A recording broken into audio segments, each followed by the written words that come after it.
Өмірдің ең ғажап шағы қай кез екенін білесіз бе? Бұл әкеңіздің шаңырағында, анаңыздың асымен бір дастарханда бауырларыңызбен күліп ойнап отырған сәтіңіз бұл өмірдің ең ғажап сәті. Қарап отырсаңыз, сол қарапайым күндер қазір біз үшін ең бақытты сәттер екен.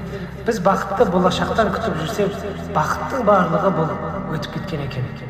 Анаңның бір қазанды ашып, нанды батырып беріп, мә деп берген сол нанның өзі ең тәтті тағам болған.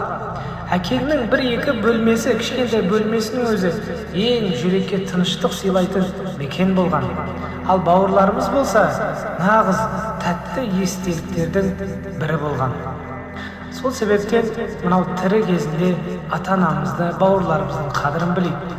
Сондай бір күн келеді, бұл нәрселердің барлығы естелік болып қана қалады.